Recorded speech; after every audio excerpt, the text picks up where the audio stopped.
Hello student, तो आज की क्लास शुरू करते हैं। क्लास 9 प्रश्नावली 2 बहुपद पॉलिनोमियल।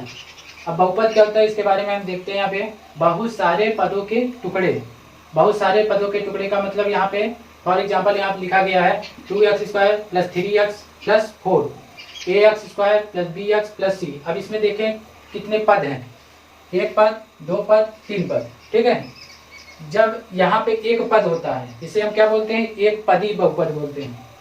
दो पद हो तो उसे क्या बोलेंगे, दो पदी बहुपद। तीन पद हो त्रिपदी बहुपद बोलते हैं। ठीक है, तो आप चलते हैं यहाँ बहुपद के बारे में सीखते हैं। बहुपद क्या होता है, बहुपद की डिफिनीशन यहाँ जानते हैं।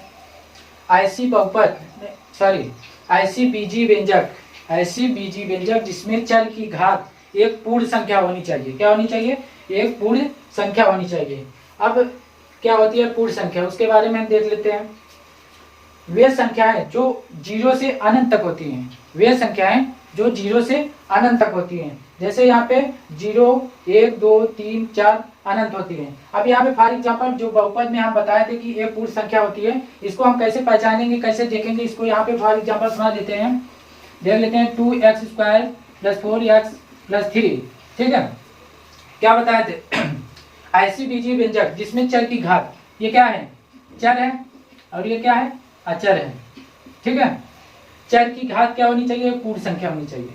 पूर्ण संख्या है, क्या बताए थे, 0 से क्या अनंत तक।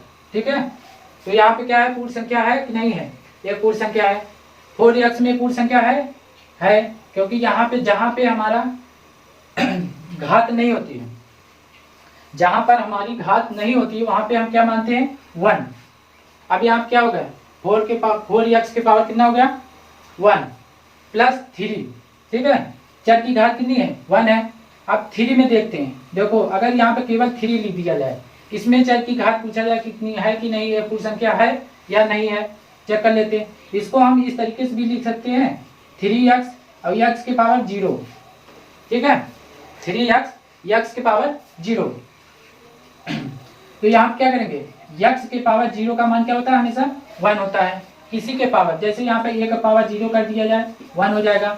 इसी तरीके से यहाँ पे देखते हैं 3 × x के पावर 0 का मान क्या है, 1 है, 1 कर दिए। अब कितना आ जाएगा, 3 आ जाएगा। मतलब इसका मान क्या हो जा रहा है, ये निश्चित है, ये स्वयं इसी पर स्थित है। ठीक है, अब देख लेते हैं, इसमें दो पद होते हैं। ठीक है, कौन सा पद होते हैं, एक चर होता है, एक अचर होता है। चर क्या होता है, अचर क्या होता है, इसके बारे में यहाँ देख लेते हैं, तब एग्जाम्पल बताते हैं। चर वे राशियां होती हैं जिनके मान क्या होते हैं, अनिश्चित होते हैं, मतलब समय समय पर क्या रहते हैं, बदलते रहते हैं। जैसे for example x, y, z का घ। अब यहाँ पे देख लेते हैं क्या होता है, चर क्या होता है, जिसके मान क्या होते हैं, अनिश्चित रहते हैं, मतलब समय समय पर बदलते रहते हैं। देख लेते हैं, चर क्या होता है, वे राशियां जिनके मान क्या होते हैं, अनिश्चित होते हैं, मतलब क्या होते हैं, समय समय पर बदलते रहते हैं। जैसे हम टाइम को ले लो, समय एक स्थान तो रहता नहीं है, हर समय बदलता रहता है। उसी तरीके से यहाँ पे अगर चर का मान, यहाँ पे क्या है, x की पावर 2 है। ठीक है, अगर यहाँ पे x की पावर 2 है, इस जो बहुपद है यहाँ पे कहीं पर 2 की पावर x² है।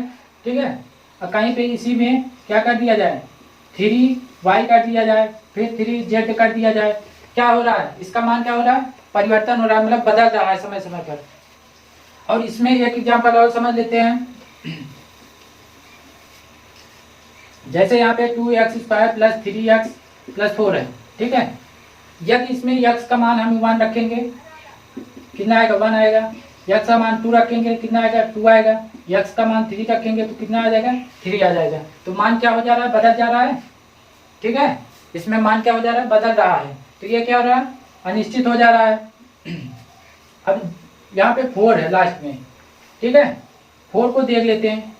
जब अकेला अचर पद होता है, ठीक है, जब अकेला अचर पद होता है तो उसको हम देख लेते हैं। यहाँ पे इसमें क्या समय, मतलब जो मान है वो बदल रहा है या नहीं बदल रहा है।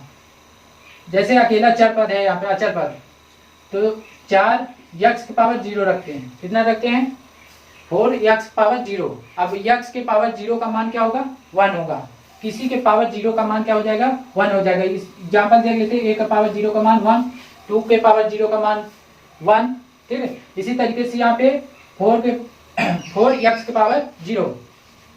तो इसमें 4 इंटू एक्स की पावर 0 का मान क्या है 1 हो गया, 4 यहाँ पे कितना आ जाएगा 4। अभी यहाँ पे देखो अचर पद जो होता है, अचर राशियां जो होती है वो क्या हो रही है, वो निश्चित है, यहाँ पे बदल तो रही नहीं है।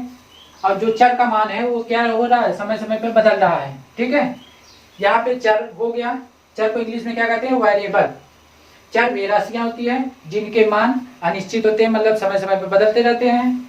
जैसे एक्स वाई जेड, यहाँ पे एग्जाम्पल हम समझा दिए गए हैं। ठीक है, अचर राशियां कांस्टेंट होती हैं, कांस्टेंट मतलब स्थिर होती हैं। जैसे अचर राशियां वे राशियां होती है जिनके मान क्या होते हैं निश्चित होते हैं, मतलब वहीं पर स्थिर रहते हैं, उसे अचर राशियां कहते हैं। फॉर एग्जाम्पल जैसे 1 2 3 4 5 6, या यहाँ पर भी 7 रहेगा, कहीं और भी 7 है तो वहाँ भी 7 रहेगा। ठीक है, इसका मान क्या रहेगा निश्चित रहेगा। तो अब इसके आगे हम क्या पढ़ते हैं बीजीय व्यंजक। क्या पढ़ते हैं बीजीय व्यंजक।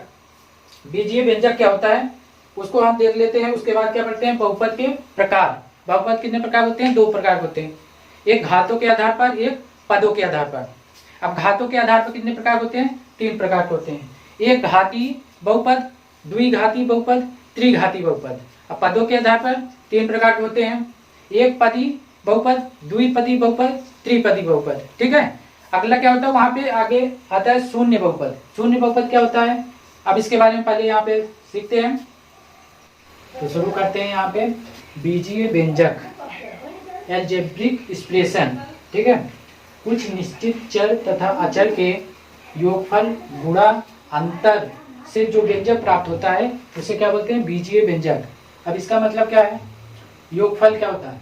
अब यहाँ पे देखिए एक चर और एक अचर पद मिलाकर योगफल होता है, गुणा यहाँ पे कर लिए हैं, अंतर ये है, एक प्रकार का ये क्या है बीजीय व्यंजक। चर और अचर के योगफल गुणा अंतर से जो व्यंजक प्राप्त होता है हमें उसे क्या बोलते हैं बीजीय व्यंजक।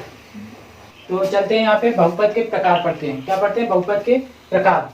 अगर ये समझ ना आए फिर से समझा दे रहे हैं। देखिए कुछ निश्चित चर तथा अचर के योगफल गुणा अंतर से जो व्यंजक प्राप्त होता है उसे क्या बोलते हैं बीजीय व्यंजक। यहाँ पे देख लेते हैं, एक क्या है चर अचर मिलाकर यहाँ पे बना गया है, यहाँ पे भी क्या बनाया गया है एक चर और अचर पद से मिलकर बना गया है। अब देखते हैं बहुपद के प्रकार। बहुपद कितने प्रकार होते हैं, 2 प्रकार होते हैं। पहला क्या होता है घातों के आधार पर और दूसरा पदों के आधार पर। पहला क्या होता है घातों के आधार पर, दूसरा क्या होता है पदों के आधार पर। तो हम घातों के आधार पर पहले सीख लेते हैं क्या होता है घात। एक घाती बहुपद या इसे क्या बोलते हैं रैखिक बहुपद बोलते हैं। अब एक घाती बहुपद क्या होता है इसके बारे में देख लेते हैं। जिस भी बहुपद में, ठीक है, या ऐसा बहुपद जिसमें चर की घात अधिकतम 1 होनी चाहिए, जिसमें चर की घात अधिकतम कितनी होनी चाहिए 1 होनी चाहिए, वह क्या कहलाएगा एक घाती बहुपद कहलाएगा। तो यहाँ पे एग्जांपल समझ लेते हैं। जैसे इसमें 4y की पावर 1 या मान लेते हैं 2 मान लेते हैं +2। यहाँ चर की घात कितनी है, अभी तो यहाँ क्या बताएं चर की घात कितनी होनी चाहिए 1 होनी चाहिए।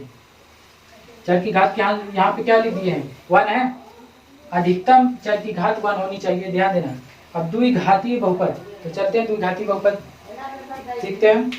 द्विघाती बहुपद क्या होता है जिसमें चर की घात अधिकतम कितनी होनी चाहिए 2 होनी चाहिए। कितनी 2। जैसे यहाँ पे y की पावर 2 + 3, यहाँ पे 2 है, चर की घात कितनी है 2 है, इसे क्या बोला जाएगा द्विघाती बहुपद। नेक्स्ट क्या है त्रिघातीय बहुपद। अब त्रिघाती बहुपद क्या होता है जिसमें चर की घात अधिकतम कितनी होनी चाहिए, जिसमें चर की घात अधिकतम 3 होनी चाहिए। कितनी होनी चाहिए 3। जैसे यहाँ पे 5y की पावर 3 + 4, यहाँ पे अधिकतम संख्या कितनी है 3 है चर की घात की, तो ये क्या कहलाएगा त्रिघाती। अब अचर बहुपद। अचर बहुपद क्या होता है अभी हम आप लोग को बताए थे अचर बहुपद क्या होता है। जैसे यहाँ पे नंबर हो कोई संख्या ले लें 5 यहाँ पे ले लिए एग्जाम्पल समझते हैं। ये इसे अगर हम पूछेंगे आप लोग से कि यह बहुपद है कि नहीं है तो आप लोग कहोगे कि बहुपद है। अब कैसे है यहाँ पे ये देख लेते हैं। जैसे यहाँ पे 5 लिख दिए हैं, इसमें मल्टीप्लाई करेंगे x पावर 0 का, कितने का x के पावर 0 का। अब x के पावर 0 का मान कितना होता है 1 होता है। अब इसमें हम मल्टीप्लाई करेंगे 1 का, कितना आ जाएगा 5, मतलब चर की घात में किसी भी मल्टीप्लाई करोगे वो हमेशा क्या आएगा, चर ही आएगा, क्योंकि यह इसका मान क्या होता है, निश्चित होता है। तो यहाँ पे वही मान लिख देते हैं। शून्य बहुपद क्या होता है, जिसमें चर के गुणांकों की संख्या क्या होती है, शून्य होती है हमेशा, वो क्या कहलाएगी, शून्य बहुपद कहलाएगी। जैसे इसमें एग्जाम्पल समझ लेते हैं, शून्य बहुपद का एग्जाम्पल समझते हैं यहाँ पे। जैसे इसमें 0x² प्लस 0x प्लस 0, ठीक है, इसमें सभी अच्छे पदों की गुणांकों की संख्या क्या है, 0 है, ठीक है, तो उसे हम क्या बोलेंगे, शून्य बहुपद। अब हम आ जाते हैं पदों के आधार पर। बहुपद कितने प्रकार होते हैं, 3 प्रकार होते हैं। कौन कौन से, एक पदी बहुपद, इसे इंग्लिश में क्या बोलते हैं, मोनोमियल, ठीक है। द्विपद बहुपद, इसे इंग्लिश में क्या बोलते हैं, बिनोमिनियल। त्रिपद बहुपद, इसे इंग्लिश में क्या बोलते हैं, त्रिनोमियल, ठीक है। एक पदी बहुपद मतलब जिसमें एक पद हो, क्या हो, जिस बहुपद में एक पद केवल हो उसे क्या बोलेंगे, एक पदी बहुपद। जैसे यहाँ पे 4x² करिए, ठीक है, एक एग्जाम्पल ले लो, 3x²y, ये भी तो एक बहुपद है। अब द्विपद बहुपद, जिसमें 2 पद हो, ठीक है, पद मतलब टुकड़ा। यहाँ पे जैसे मान लेते हैं x² प्लस 3x प्लस 4, ठीक है। अब इसमें देखो, पहला पद ये हो गया, ठीक है, दूसरा पद ये, तीसरा पद ये, मतलब जिसमें एक पद हो उसे एक पदी बहुपद कहते हैं। अब जिसमें 2 पद हो, यहाँ तक, ठीक है, यहाँ मान लेते हैं 3x² प्लस 2, 4x² माइनस 2, ठीक है, कोई भी दे दिया जाए, लेकिन इसमें क्या होनी चाहिए, 2 पद होने चाहिए। अब त्रिपद बहुपद, जिसमें जिस भी बहुपद में 3 पद होने चाहिए। कितने पद, 3 बहुपद।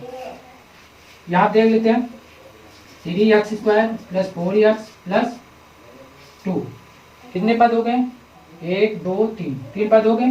जिसमें 3 पद हो उसे क्या कहेंगे, त्रिबहुपद कहेंगे। 6x² प्लस 4x प्लस 2, ठीक है, ये हो गया हमारा त्रिपद बहुपद। जो भी ना समझ में आया हो आप वीडियो पीछे करके या पॉज करके रोक कर अपना देख सकते हैं। आज की वीडियो यहीं समाप्त करते हैं, तो मिलते हैं नेक्स्ट वीडियो में। जय हिंद, टेक केयर।